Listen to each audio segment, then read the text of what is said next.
Buenas tardes, buenas noches, dependiendo de donde nos estén mirando. Hoy tenemos un nuevo episodio de Sin Diplomacia. Hoy nos toca hablar, vamos a tratar de hacer un video corto, nos toca hablar de el post-elecciones. Vamos a tratar de hacer un mini análisis de lo que nos pareció de por qué se dan, o por qué se dieron, mejor dicho, no por qué se dan, por qué se dieron los resultados que se terminaron dando. Jordi, buenas tardes, ¿cómo estás? Buenas tardes, tan meditabundo como tú. Vamos a Ujú. intentar aclarar muchísimas cosas que ni tan siquiera los analistas políticos pueden explicar. Bueno, primero y principal, por lo menos para mí es sorpresivo, o a mí me tomó de sorpresa porque yo daba un pronóstico, de hecho me arriesgué a dar un pronóstico súper ido, pero bueno, me equivoqué, hay que decirlo.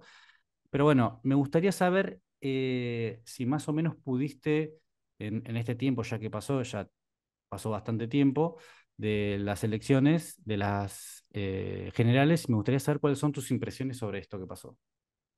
Bueno, que el peronismo es el movimiento político más grande de Argentina y que yo creo que no es sorpresivo el resultado de Sergio Massa, salvo que por sorpresivo se entienda que sea la peor elección de la historia del peronismo en democracia y antes de la dictadura militar, y que es el resultado más amplio de un liberal, de un candidato liberal, expresamente llamado a sí mismo liberal, y que es un resultado mejorado respecto a las PASO, no porcentualmente, pero sí en números absolutos.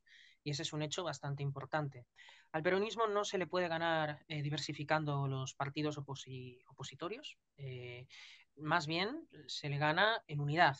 Evidentemente Javier Milei tiene todo el derecho a diversificar o a ser parte de la partición de la oposición y a formar un grupo autónomo y propio, dado que evidentemente la oposición al peronismo demostró ser continuidad de gobiernos anteriores, duplicando o multiplicando la decadencia de un país. Un país que al fin y al cabo fue un país más pobre, fue un país más endeudado y fue un país más inflacionario después del gobierno de Mauricio Macri, donde las únicas ventajas que se pueden considerar observables son las ventajas de respetabilidad exterior, que por supuesto siempre te abordan los gobiernos más institucionalmente serios, responsables y menos corruptos.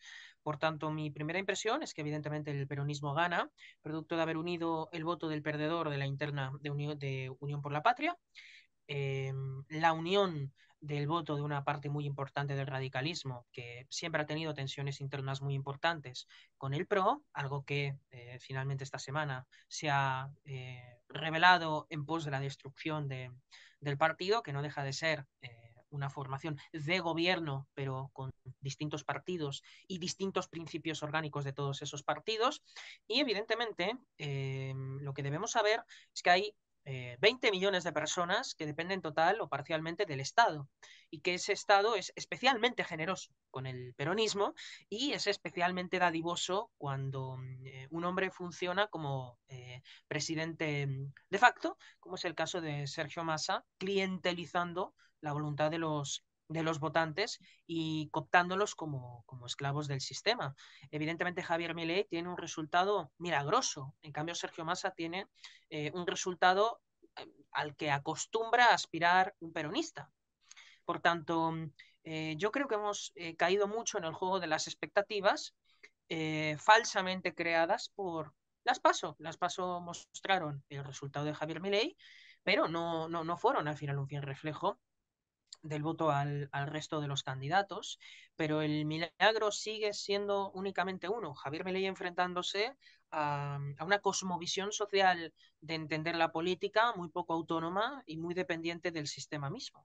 Por tanto, es muy curioso que el resultado se interprete como una derrota de Javier Milei, cuando en primer lugar es una derrota de Juntos por el Cambio, como el propio Javier Milei pronosticó, y es un resultado muy mediocre para Sergio Massa, que está bastante más cerca de su techo que, que de su piso, y por tanto todo lo que podemos esperar o todo lo que nos podemos preguntar es si Javier Milei logrará la remontada suficiente para desempatar a Sergio Massa o para empatar a Sergio Massa. Esa es la única pregunta que cabría formularse dentro de un país que vota peronismo, porque el peronismo es una formación muy vertical, muy orgánica y muy unida, y evidentemente el liberalismo lamentablemente es una fuerza política muy antipolítica porque tiende a aspirar a la independencia, a la inorganicidad, a la heterogeneidad y por tanto no ha habido una estrategia conjunta de ese mismo partido para volverlo coherente delante de un grupo de personas que previamente no lo hubiera votado. Eso es lo que puedo decir. Es un resultado que sorprende en comparación a las PASO, pero que hace 2 meses no le sorprendería a nadie en el sentido del resultado de Unión por la Patria, sí en el sentido de la libertad de avanza. Perfecto.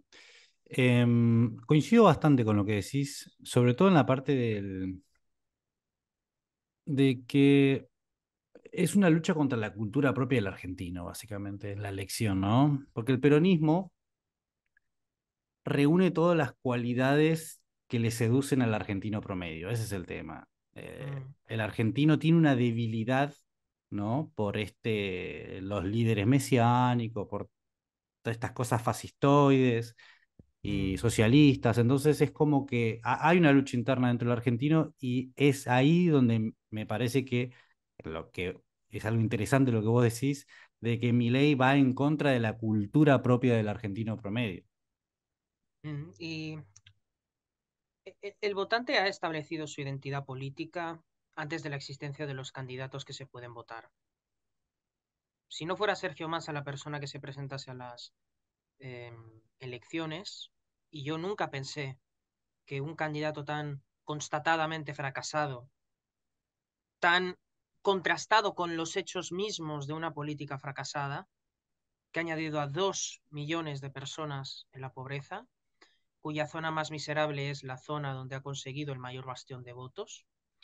Hecho mismo, me refiero por supuesto a provincia de Buenos Aires, donde se desmiente la idea de que Massa sea una figura desligada del kirchnerismo, porque en provincia de Buenos Aires existe el principal baluarte de Cristina Fernández de Kirchner. Sergio Massa es la viva representación del fracaso en el que una porción muy significativa del argentino quiere continuar viviendo. Y es una decisión soberana porque la democracia no está necesariamente ligada a optimizar las mejores decisiones posibles.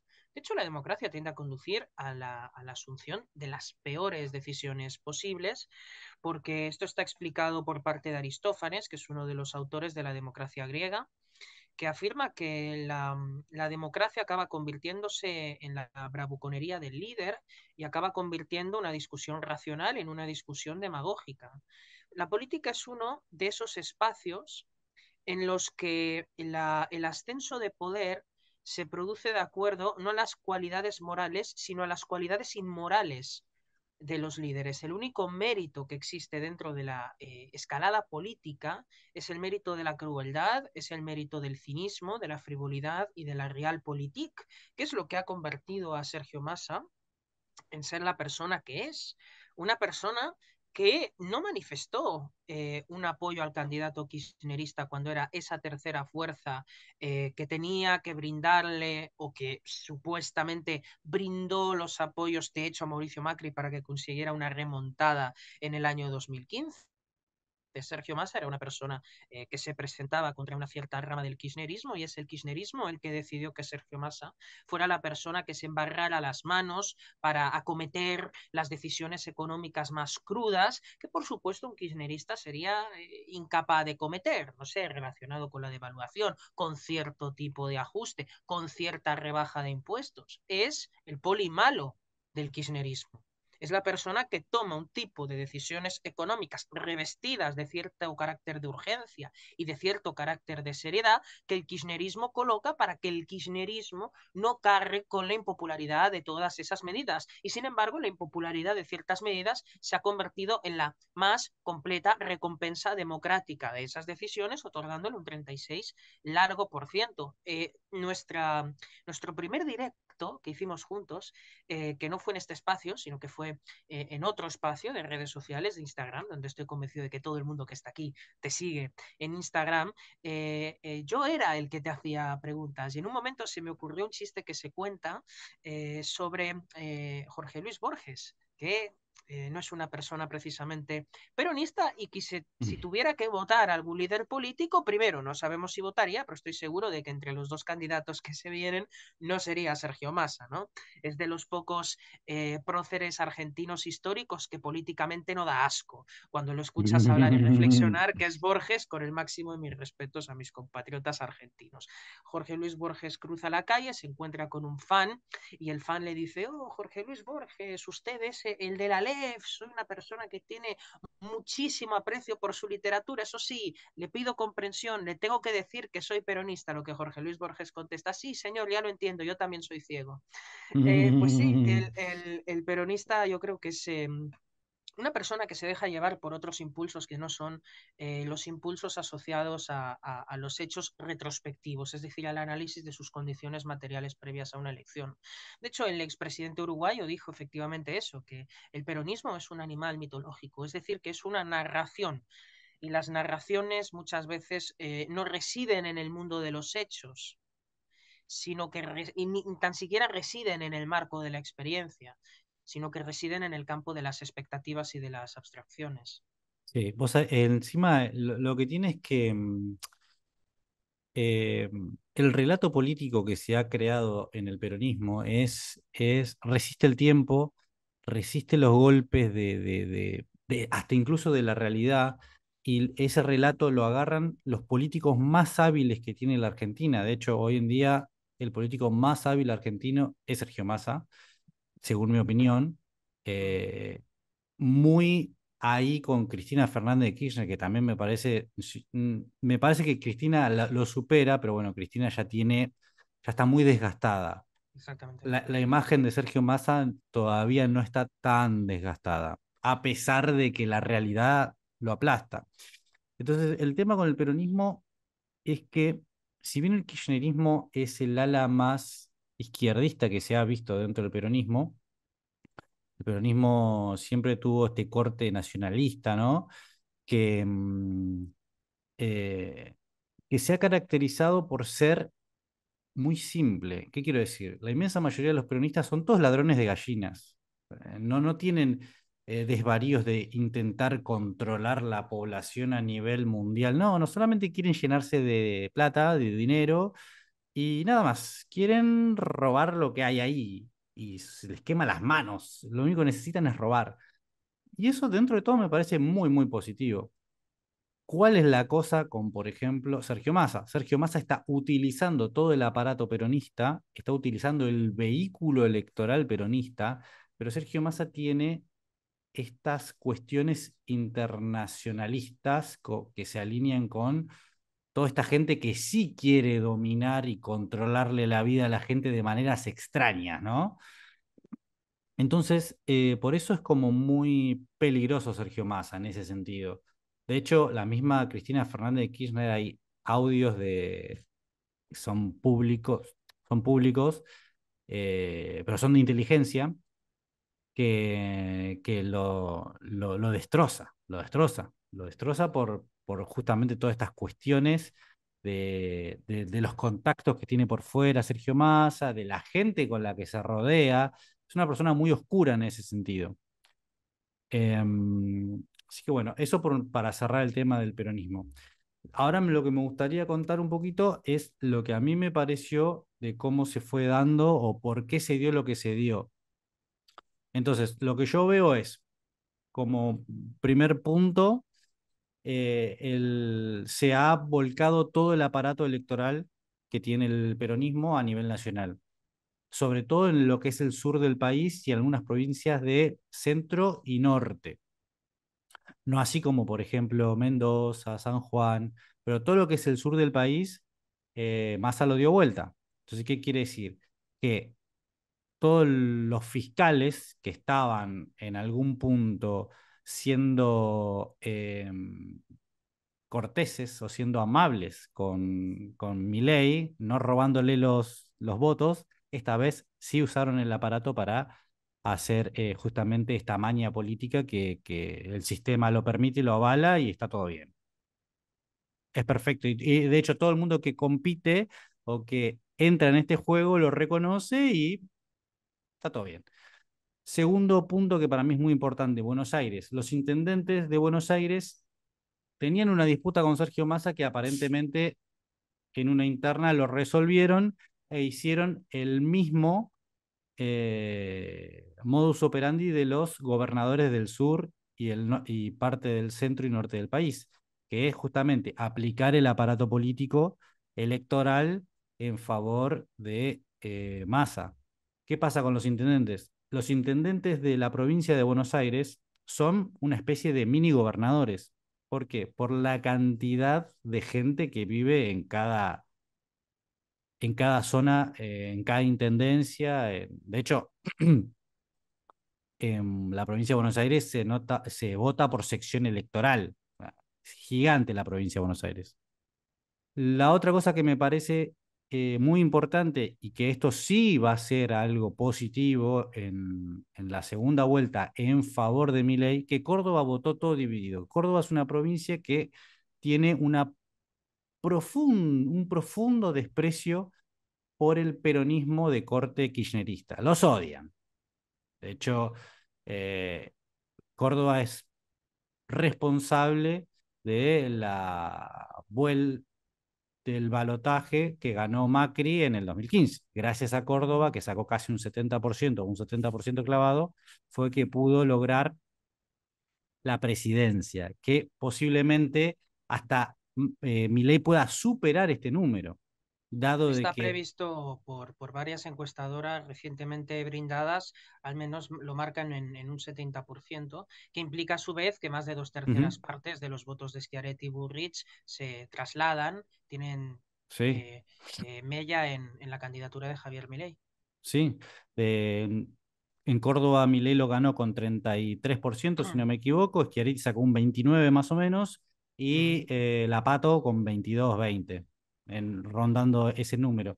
Son números increíbles. Sergio Massa sacó un 8%. O mm. sea, claramente la provincia está a favor de la otra expresión política, o mínimamente no a favor de la otra, sino anti Sergio Massa en este caso. Y me gustaría hacer un apartado muy importante sobre la falta de timing político para comunicar y los errores no forzados. Milei lo que tendría que hacer es usar más Twitter, centrarse más en Twitter a la hora de expresar ideas políticas y de ahora en más limpiar un poco su espacio a los que sí o sí sepan que van a salir a comunicar, coachearlos. El efecto Lilia, el efecto Marra. Marra sí o sí hay que agarrarlo, sentarlo un día y darle muchos cursos de cómo hablar. Sobre todo en Mm. elecciones. Si vos O querés de cómo por lo menos fingir que el lugar en el que te estás presentando te importa y que tienes un mínimo de conocimientos sobre aspectos medulares de tu gobernación, porque el gran problema de Marra no solamente ha sido la falta de capacidad oratoria, sino su ignorancia en múltiples entrevistas sobre cuestiones que están en la agenda del votante. bueno, bueno, he visto un clavo, por ejemplo, porque en capacidad oratoria el mejor, por lejos, es Massa, Mm, para mí, sí, por lo menos en mi opinión. Y tiene después, mucha más fluidez que Javier Milei. sí, pero también incluso para desviar o por lo menos salir airoso de Mm, cuestiones que son sensibles, porque también no siempre le hacen lo que acá se dice el caldo gordo, no siempre le van a favor de Massa y le hacen preguntas incómodas y el tipo dentro de todo sabe salir, o por lo menos ujú, tiene todo para perder, porque la realidad lo aplasta, porque no es algo que vos puedas escapar, es la realidad y el tipo sale. ujú. Y es algo que no sucede, por ejemplo, con Patricia Bullrich. Le preguntan qué es la Lelic y empieza a hablar de Sí, pobre la pato. a cuestionar el formato del debate, Claro, diciendo quién es usted para preguntarme a mí cuando era el turno de preguntas. tal cual. Sí, sí, sí, sí. Así que bueno, yo creo que más o menos son esos 4 puntos en los cuales, Mm, es decir, que son 4 puntos que por lo menos yo me fui dando cuenta y mm, los fui más o menos anotando, Ujú. que pueden haber sido parte de lo que eh, haya desembocado en este número, ¿no? Y después, Te bueno, doy los a míos. ver, el plan platita, ¿no? Sí, te doy los míos en cuanto a la Dale. estrategia comunicativa de Javier Milei. El votante necesita encontrar en un candidato, con independencia de las distancias ideológicas, consistencia y coherencia. Ese puede ser el gran problema que pueda reunir Javier Milei en su estrategia aglutinadora y hegemonizante para la segunda vuelta. Déjame decir en primer lugar que personas eh, muy válidas dentro de su espacio los veo, o mejor dicho, las veo infrarrepresentadas en los medios de comunicación. Son dos mujeres. Son Diana Mondino, Es es una genia. es una mujer con un temple probablemente mucho más preferible y apetecible para el tipo de votante que está buscando Javier Milei. Y otra persona es su vicepresidente. Su vicepresidente es una mujer que tiene mejor labia y mejor capacidad oratoria que Javier Milei. A mí me parece que es incuestionable, a pesar de que le guste la bota militar y se men las bragas y estas cosas, probablemente sea así, pero Sí. es una mujer brillante cuando tiene que argumentar, porque es una mujer que no cae en las trampas temperamentales que le puedan colocar los periodistas, y sobre todo porque es una persona con aplomo, pero cuyo aplomo genera respeto, probablemente porque el aplomo femenino genere respeto y genera una sorpresa para ciertas personas. Pero sabes Y en que este caso, sí. algo que es muy importante, no la va a cagar. O sea, no Mm, sabes que no la va a cagar. O sea, No tiene ideas excéntricas, no tiene ideas no, excéntricas. exactamente. Tipo, tiene como Intuición popular. tiene como unos límites, exactamente, tiene unos límites bien marcados que sabe que no los puede pasar, por más que los Mm, piense, no los va a decir. Sí, Va a tratar muchas de. veces veo a Javier Milei muy a merced, o sea, veo su actitud muy a merced de las preguntas de los periodistas. Es decir, las preguntas que pueden dejar en fuera de juego a Javier Milei son preguntas que no es capaz de rechazar. No lo veo como una persona que piense en términos estratégicos para responder Ujú. preguntas.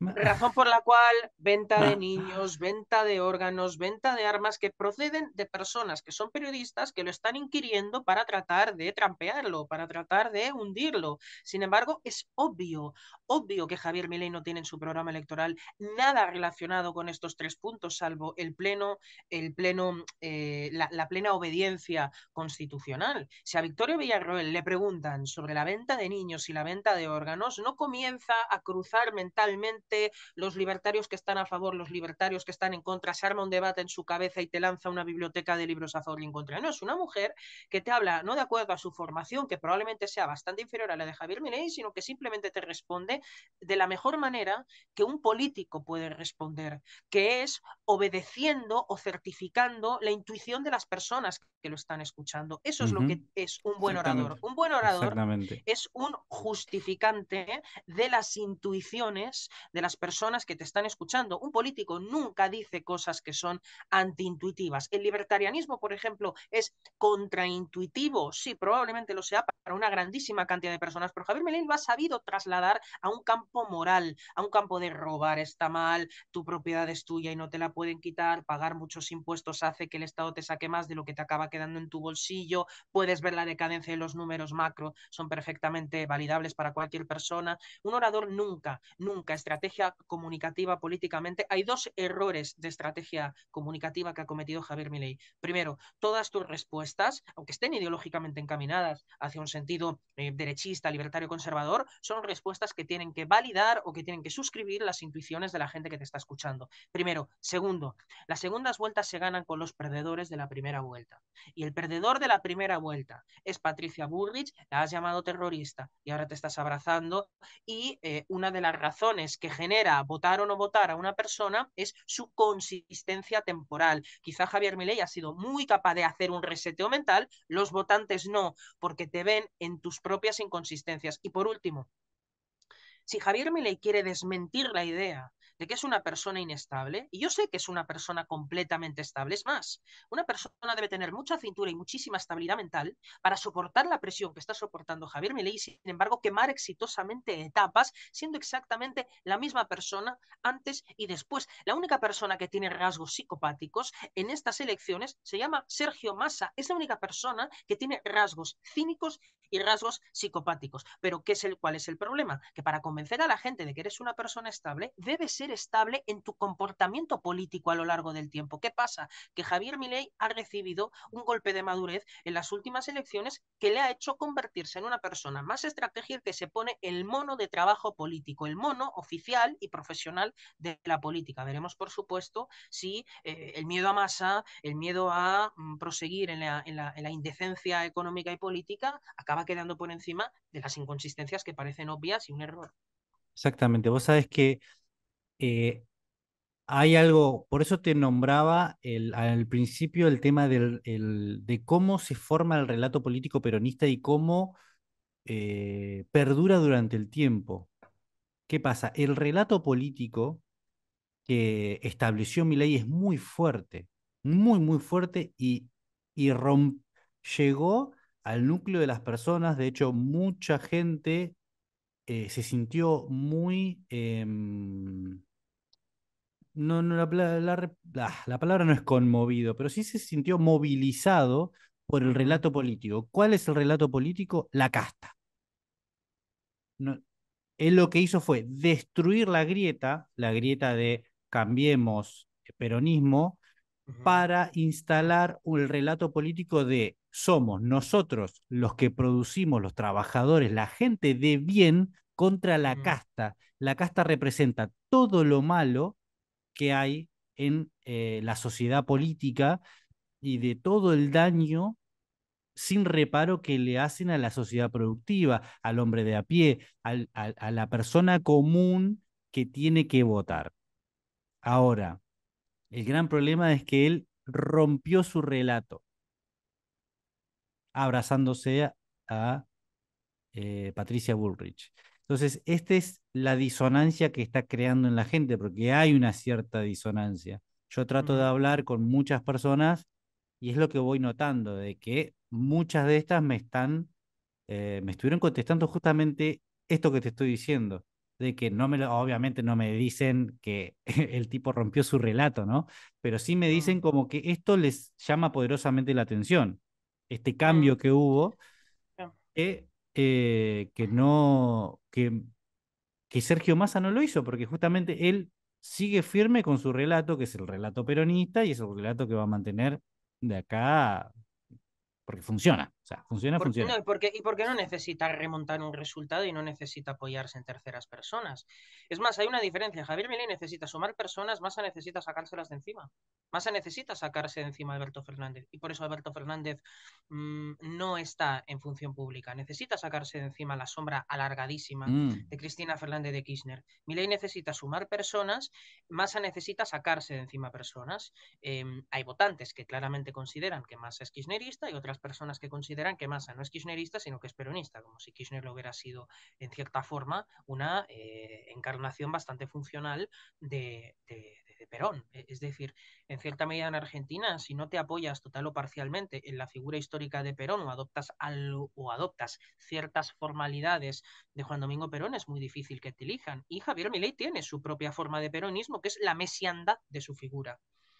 El hecho de que su partido político es un partido político que tiene una figura, que la figura es la sombra de su cabellera, y en cambio Sergio Massa, curiosamente, lo que hace es embanderarse con la bandera argentina, no toma tanto de ese perfil mesiánico, pero él es una persona más automáticamente identificada con el peronismo, pero eso no significa que Javier Milei no esté adoptando porciones de peronismo en su imagen. Ahora, esta no, inconsistencia que existe. Bueno, perdón, o sea, Javier Milei camina entre la gente y la gente toca a Javier Milei y se sube a lo alto de un lugar y toma una bandera y toma el bastón presidencial y toma una motosierra y todo está centrado en su figura y todo está centrado en una estética directamente vinculada con su propio carácter y con su propio temperamento. Por supuesto que tiene cierta parte de peronismo. Cuidado, no creo que sus ideas tengan absolutamente nada que ver Ujú, con Perón. Dios libre a Argentina de que Javier Milei llegase a tener ideas de Juan Domingo Perón. Y por supuesto, si Javier Milei las tuviera, estaría en otro partido político, no estaría en el suyo. Ahora, todas estas inconsistencias que te han explicado tus amigos, no creo que si esos amigos han votado a Milei, dejen de votar a Milei a pesar de esas inconsistencias. Más bien, yo creo que esas inconsistencias no tiene que ver con que ahora se produzca de pronto un escepticismo de los propios, sino que perdure el escepticismo de los ajenos. Ese puede ujú. ser el problema que se puede Ojo, encontrar. eso que dijiste, lo último que mencionaste, el tema de las formas de Javier Milei, es, Mm, eh, creo que es su mayor acierto a la hora, que en realidad no, ni siquiera es fingido, ni siquiera es fingido, porque el tipo es así, tiene una mm, personalidad que es así. sí. Es una de las cosas que más lo va a ayudar en su carrera política. Es, tipo, tiene absolutamente, es todo el paquete. Eso es Mm, Eso es lo más atractivo, por así decirlo, como figura política, que él tiene todo el paquete. Él tranquilamente podría ser el peronismo 2.0 de Argentina. Y pasa que tiene que quebrar tiene que romper el velo este de la gente que obviamente, a ver, estamos hablando de un temario, un ideario ideológico completo que en el día a día de Argentina o mínimamente no existe, no existe. Entonces el tipo estaría develando un mundo nuevo para todos, para todos. O bueno, nada, para todos, pero para la inmensa mayoría de la gente de a pie, mm, eh, si bien obviamente vos le preguntas a alguien si le gusta pagar impuestos, te va a decir que no, pero no hay una relación entre lo que piensa cuando se lo preguntas a lo que hace en el día a día. La gente actúa como liberal en el día a día porque si no se funde en Argentina, pero piensa como socialista. Entonces, no hay un correlato mental para trasladarlo a la política de Milei. Por eso la gente no lo asocia. Además de que ninguno de nosotros lo ha experimentado. Lo más cerca que estuvimos de cierto tipo de políticas liberales, entre comillas, porque no lo mm, fueron, en los años 90 de Argentina, terminaron con un bombazo de pobreza, de ujú. crisis y de mal manejos en todo sentido, porque todo lo que se hizo a medias y se hizo mal, pero hubo logros como el domar la inflación durante un par de Ajá. años y alguna que otra cosa. Por parte de una persona que tuvo que llamarse a sí mismo peronista para subir al poder, porque Menem Exactamente. era peronista. Sí. Es el sustrato narrativo que Ujú. acompaña a toda Argentina y probablemente si Massa gana, que no lo veo más probable a que pierda, porque una situación de empate técnico en estos momentos, él lo hará precisamente por eso, por ser peronista y por ser el candidato escogido a dedo por el espíritu de Juan Domingo Perón, que lamentablemente se cierne sobre toda Argentina y ojalá algún día se libere de él. Perfecto. Bueno, gente, hasta acá llegamos con este mini episodio de Sin Diplomacia. Vamos a tratar de hacerlos más seguidos o por lo menos o por lo menos lo que dure, ¿no? Esta locura electoral, esta aventura electoral argentina que todos estamos sufriendo, en especial mi amigo Jordi. Pero bueno, será hasta un próximo episodio. Adiós.